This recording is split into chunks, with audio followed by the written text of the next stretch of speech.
What is going on, Internet? This is JD coming at you again with a video from Redskins Rant. Hell to the Redskins. I was just watching a little bit of the Junkies. They have and they were saying like they don't think the Redskins are going to go very far. And I completely disagree with these guys. And I'm going to state why. Well, first I'll state like the competition we have to go against to actually win our division. Actually make the playoffs. I think we're going to make the playoffs with about 11-5 record. So I'll explain why I think that. First off, look at the rest of the competition in the NFC. Okay? If you look at our own division, I don't trust the Cowboys. I don't.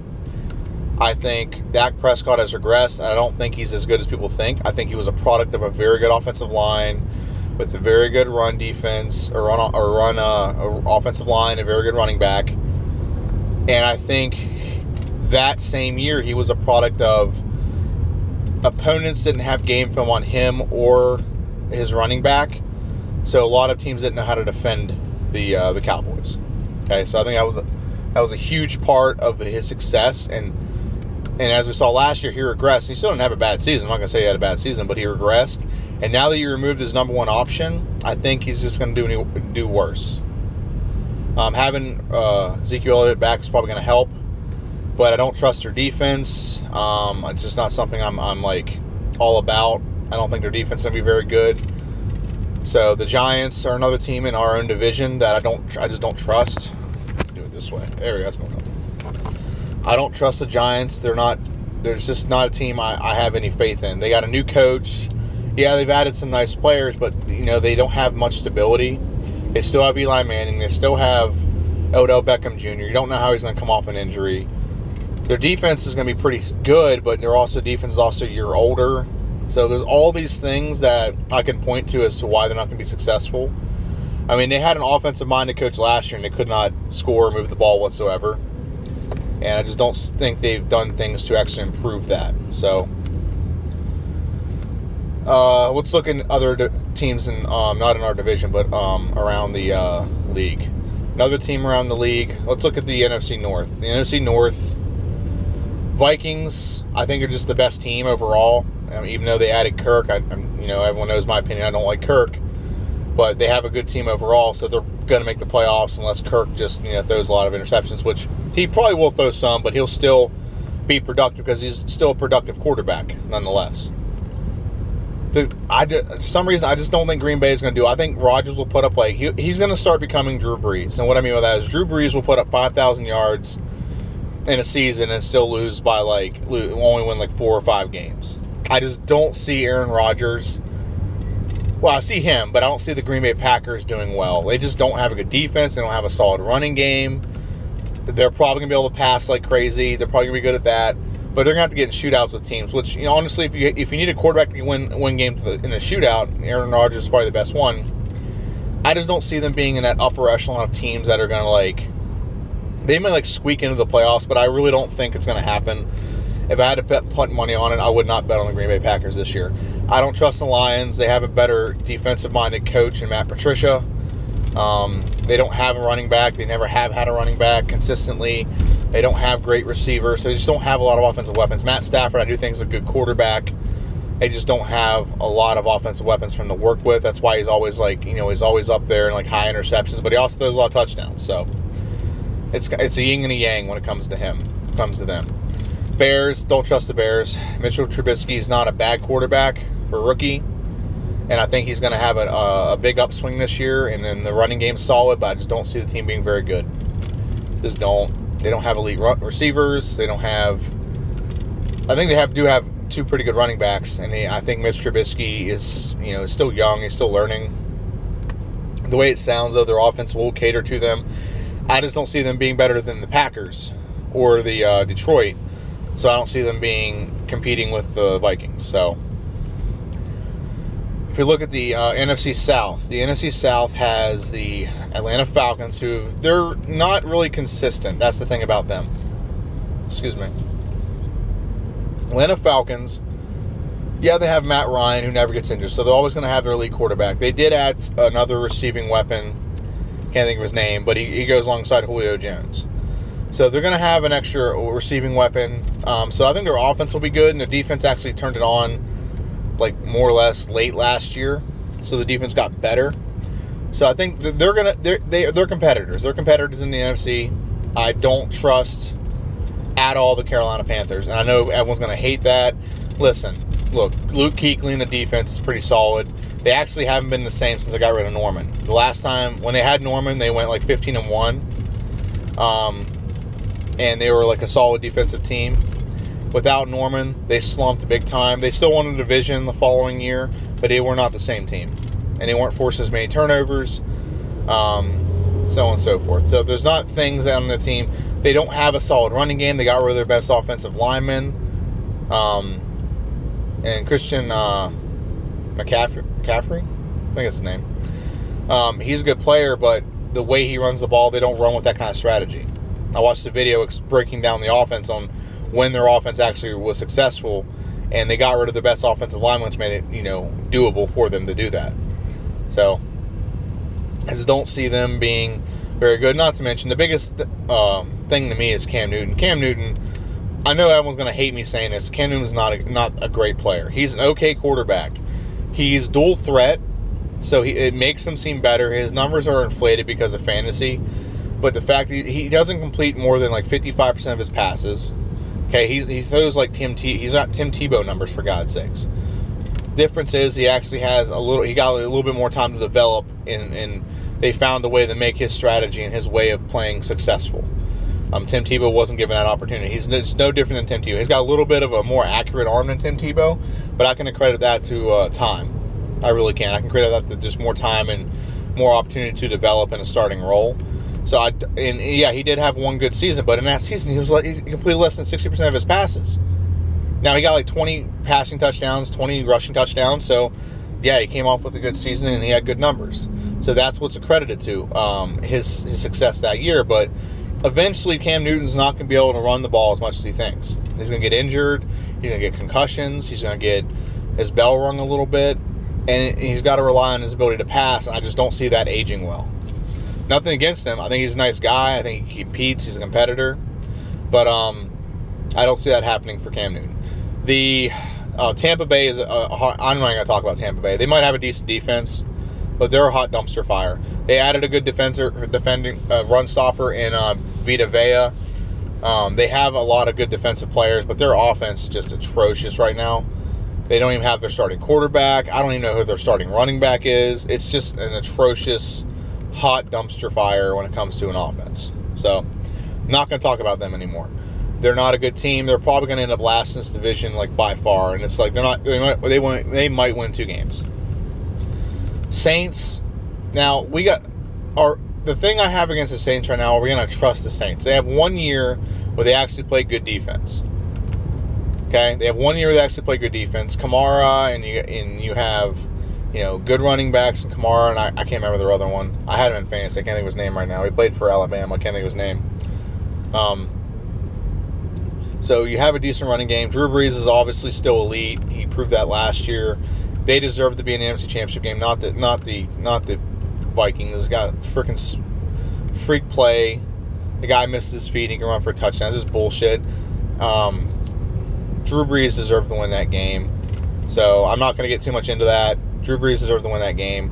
They're competitors. So there's potentially 2 teams that can come out of the NFC. NFC South, unless one of those teams regresses. What's the one that's most likely to regress is the Saints. I like the Saints. I like Drew Brees. It's one of my favorite quarterbacks to watch. But it's just the likelihood that he's going to regress is higher than the likelihood that the Falcons are going to regress, especially whenever in the offseason they added certain weapons to help them progress. So there's 2 potential teams that can come out of the NFC South. Now, the NFC West is a little bit different. I don't see Seahawks as a contender. The only thing they have on that team, they're pretty much got rid of the Legion of Boom, and a team centered around Russell Wilson. And that's not a bad thing to do because you can build a good team around Russell Wilson. He's a hard player and he plays good. And you can have Rashard Penny. They drafted him, so they might be trying to, just ramp up that offense with Doug Baldwin and Rashard Penny and so on and so forth. So those are things that I think are going forward with their offense and their team, like progressing forward. I just don't see them making the playoffs.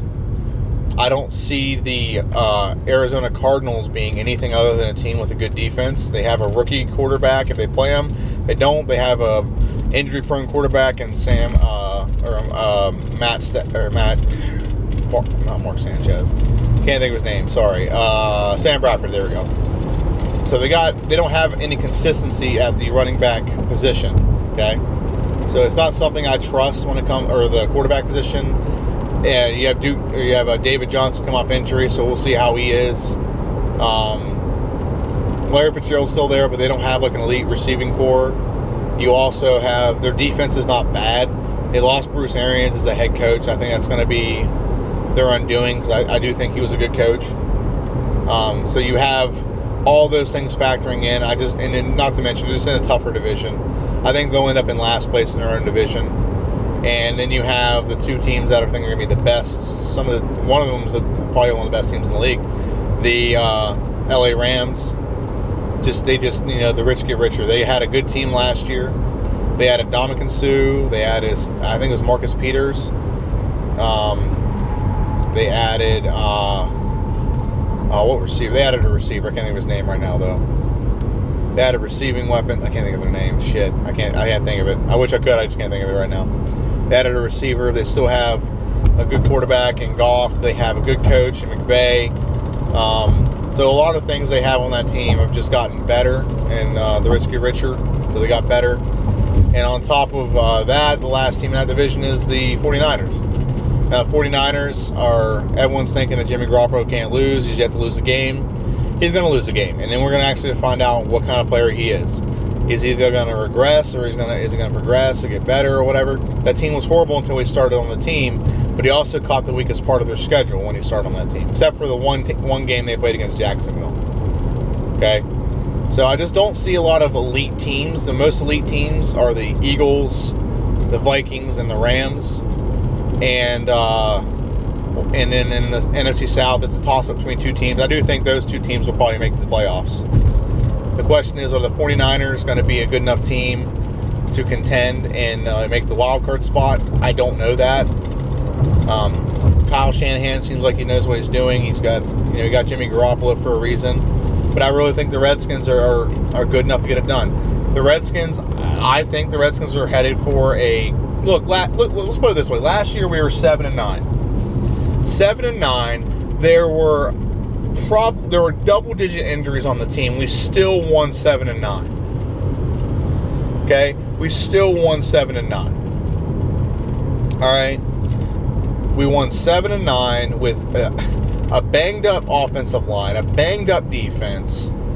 We had skill players injured, and that's the biggest thing. That's the biggest question mark, and I'm going to go ahead and just admit that now. The biggest question mark to me, and most people, should be injuries. We are the only thing that can stop the Redskins this year is injuries. Last year we had Jonathan Allen. We had defensive players. Actually, like Josh Norman played hurt most of the season. We had a lot of defensive issues. We had Phil Taylor hurt himself in preseason. I think his name's Trent Murphy hurt himself in preseason.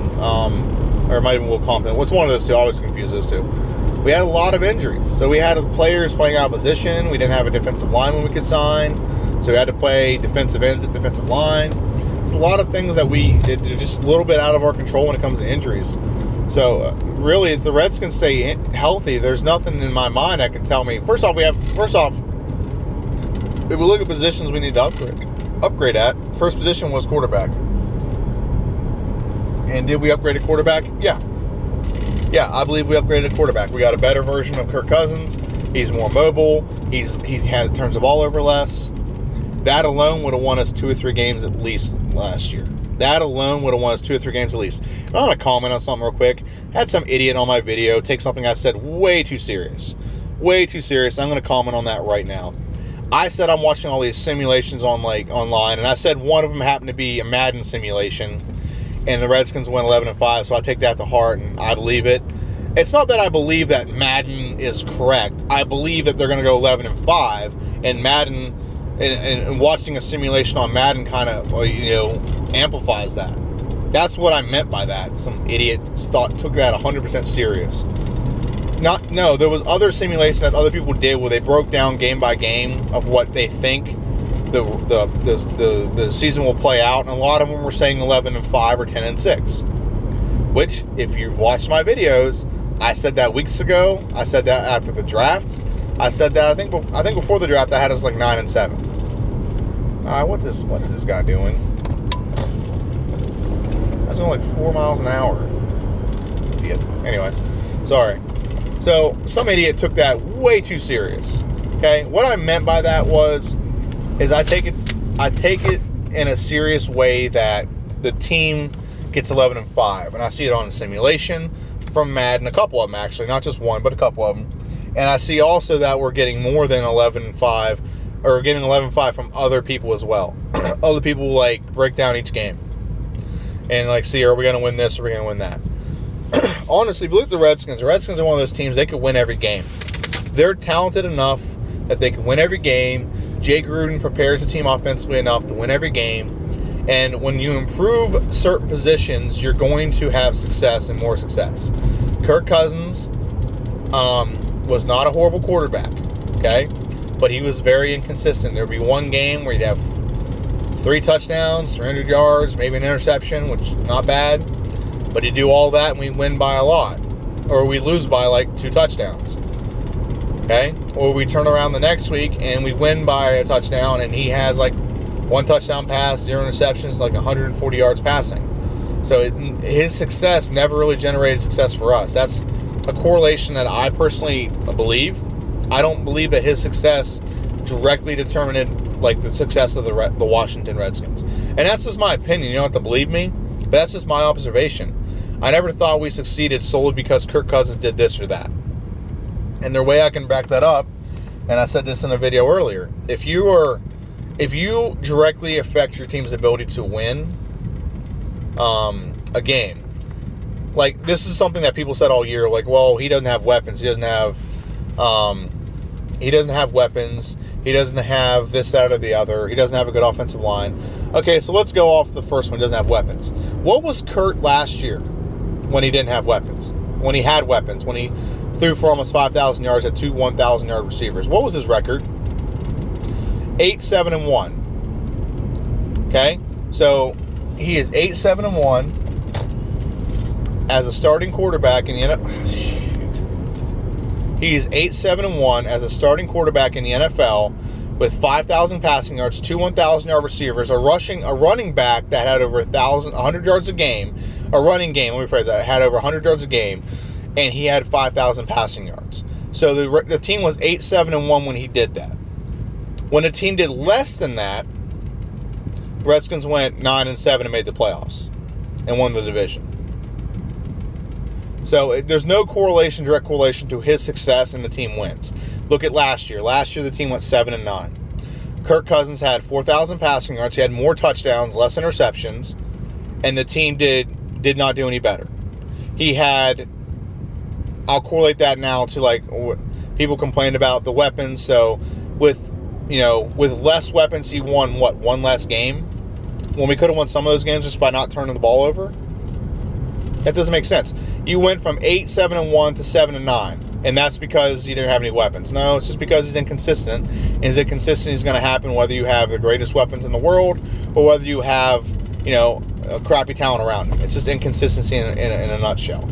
Okay, so that's the first thing. Second, people said that he had a bad offensive line, and that's why he wasn't successful. Okay, I could agree with that if he had great success with a good offensive line. Okay. How was Kirk Cousins in 2016 or 2016? How was he in 2016 when he had a healthy offensive line? Oh, he was 8-7-1. Okay, that makes sense. How was he in 2017 when he was 7-9? Oh, 7-9. So pretty much had the same exact record. The same exact record. It's literally a difference of one game. One game difference. And you're trying to use that as justification that, oh, he had a bad offensive line, that's why the Redskins suck. No, he's just an inconsistent quarterback. You can't say if he went in 2016. Let's play the hypothetical game here. 2016. Let's say Kirk Cousins went 12-4 with a healthy offensive line and good weapons. They got rid of all the weapons and everyone on the offensive line got hurt. Then he drops to 7-9. You have validity in that statement. You really do. You have solid validity in that statement. Okay? But you don't have solid validity in that statement whenever he has a good offensive line, a top 10 offensive line, technically, statistically, okay? A running game that had over 100 yards rushing, okay? And 2 1,000-yard receivers in Pierre Garçon and Deshaun Jackson, and you only won one more game. That just shows to me that the what's around him is irrelevant. What matters is that he can't get over that certain hump. The most games he ever won as a starter was 9-7. Okay, so you don't have to believe me. I mean, everyone's going to think I'm stupid anyway. That loved Kurt and jerked off whenever he throw a pass and complete it. So no one has to believe me on that. But you have to look at logic for a second. And you have to look at the fact that with everything that went his way, everything went his way. He had a top 10 offensive line, solid receiving core. He had a healthy tight end most of the season. He had over 100 yards rushing per game. And he still went 8-7-1. And he didn't average more than 24 points in the game that whole season. And then last year he averaged like the same amount of points, but with less production around him. It has no correlation to his success. Okay, just like people last year whined that his offensive line was injured most of the season. I'm like, okay, but the first 4 games this season, or first 5 I should say, first 5 games this season his offensive line was healthy. Okay, if what you're saying is true and his offensive line it correlates to his success, then why didn't he have stellar numbers the first 5 games of the season? Hopefully this is making sense to some people, because some people don't look at that logic. Okay, and yeah, someone's gonna throw the argument out there. It's a team game. Yeah, you're right. It is a team game. But if you're in charge of the offense, your job is to score points. Your responsibility is to put points on the board. And if you have a high-powered offense where you got over 5,000 passing yards, almost 5,000 passing yards, you got 1,700 rushing yards, and you're only averaging 24 points a game, when you got the yardage to match the Atlanta Falcons who went to the Super Bowl, and they're averaging 31 points per game, that's a lack of quarterback production. Okay? And I can go more into detail on his red zone numbers. I won't, because I think my point has been made. Okay? So, with the Redskins, what we had to do this offseason, was improve. I think we improved in quarterback. I 100% think that. I like Alex Smith. Even if he's conservative, he's going to be conservative on all 3 downs rather than just on 3rd down. And what I mean by that is, if you watch any of my game film videos, he'll go for a deep ball, Kirk will, on 2nd or 1st or 2nd down and like overthrow it or incomplete it. And then on 3rd down, on like a 3rd and 8, he'll go like a 2-yard out route and won't give us a chance to get a 1st down. Just keep his numbers up. Now, I know that's very cynical, but that's just my opinion on it. And again, well, it ain't my opinion, it's a fact. The game film doesn't lie. Okay? So that's the first thing. Second, we improved at the running game. Last year's running game was not extremely good because Rob Kelly got injured, and then Chris Thompson was too small, so we had to play him in spurts. He was our best running back, but we had to play him in spurts. And then P. Ryan, we didn't start using him. We didn't use him properly, personally. And I've said this before, and I'll say it again. It's on any game film video. If you give him more, like lots of carries, he builds momentum throughout the course of a game, and he wears down a defense. Look at the Denver game. There's other games he played. I can't remember off the top of my head, but I know he has success in the Denver game. He has success in, I think, the Arizona Cardinal game might have been another one too, where he just wears down a defense by the way he runs. He just gradually grinds down a defense. So he needs a lot of carries to be productive. Now, I think Geis is a good combination of both. He's big like P. Ryan. He's as big as P. Ryan, but he's got speed just like Thompson. So I think we improved the running game as well, and I think we get rid of Rob Kelly. We don't need Rob Kelly. He's a bruiser back, but I think Geis can fill that role and do more. So, and then I think we improved the receiving core. We got rid of Pryor, brought in Richardson. We drafted well. We re-signed some key receivers that we needed to re-sign. Tight end, we still have Vernon Davis, which I love Vernon Davis. Even if he's the number one option at his age, he still is like a phenom. He's a freak of nature. If Jordan Reed's healthy, we have the best tight end tandem in the league. That's all there is to it. If not, I have faith that Jeremy Sprinkle can get it done. And I also think our defense improved. We got, if everyone comes back from our defense healthy that we had last year, healthy, we're going to have one of the best front sevens and one of the youngest front sevens in the NFL. I mean, you got Payne, you got Allen, you got, I think his name is Ryan Anderson, another guy we got most, we got a lot of Alabama players from the last few years, so on and so forth. We have a lot of players that we've drafted, and Matt Ioannidis got a lot of playing time last year. We got Kerrigan. We re-signed Zach Brown, Perrell McPhee. We just got what is the other linebacker that's really good?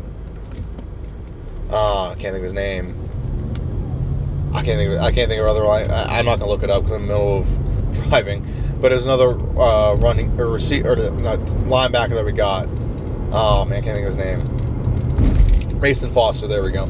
So we have a solid front seven. The only thing I'm concerned about with our defense is our back end. But we drafted some pretty good players that could fill some roles pretty quickly. We traded away Kendall Fuller to get Alex Smith, which I personally believe it was worth it. Because I think to have a franchise quarterback is better than having a slot corner. It's more important, I should say. And I also believe that we're just gonna have a solid season because of that. We're gonna have I think we have guys we've drafted that can plug and play. Norman's still elite. We signed Dunbar, which if I had to pick, I'd rather have had Breland, which apparently is still out there. But we also got Lando Scandrick, which they're saying that he's actually one of the better run-stopping corners in the league, which that would give us 2 of the top 10 run-stopping corners in the league when it comes to Breland and Scandrick and Josh Norman. So in our back end, we have some pretty good safeties, a pretty young safety we drafted last year. We have Nicholson, Monroe, and we have good secondary guys we drafted. We had a supplemental draft we drafted the guy. It's just a lot of players. Troy Apke is another guy we drafted. There's a lot of young players. So if we can develop them, maybe not this year our defense will be elite, but we're building towards like a very elite defense in a couple years. We're going to be the Vikings in like 2 or 3 years. We really are. So that's pretty much my video. I believe the Redskins have made improvements in places, and when you're 7-9 and then you improve like significantly, it's not like we just like, oh, okay, this guy's coming back from injury, so we're gonna be fine. No, we literally went out and improved. We got a better quarterback. We got a better running back.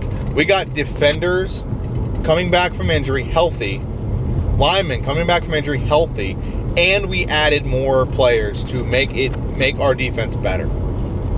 Okay, that to me adds up to a much better team. And I don't think other teams in the division really took strides to improve on that. I don't think they did. Eagles are the only ones that they kind of did a little bit to get better, only on the defensive part, but I don't think they added a lot on the offensive side. So I see us going, I want to say, 12-4 is like the max I think we'll do. At the very least, if we're healthy, 10-6. 10-6. And I think because of the schedule of the 49ers, I think we'll outdo them. So the playoff look is going to be us, the Eagles. The Eagles are going to win the division. They're just overall a better team right now. I think we will split with them, though. Us, the Eagles, the Vikings. You're looking at the Rams, and you're looking at 2 teams from the NFC South, and the Saints in Atlanta. So that's my video. This is my prediction. Like, share, and subscribe. If you got all the way to the end, give me your opinion on it. I mean, I know my opinions are a little out there and a little different, but I also see things differently than most people. I compare, I analogize things. I create an analogy, I create a correlation, and try to see patterns in behavior. So, for example, with Kirk Cousins, if he's not producing, or he was putting up 5,000 yards a season, but we're doing 7-9, then his success does not generate success for us. Unless prior to him playing, we were like 1-15 every year. So that's what I'm trying to say. But my name is JD. This is my video. Like, share, and subscribe. Other than that, have a good one.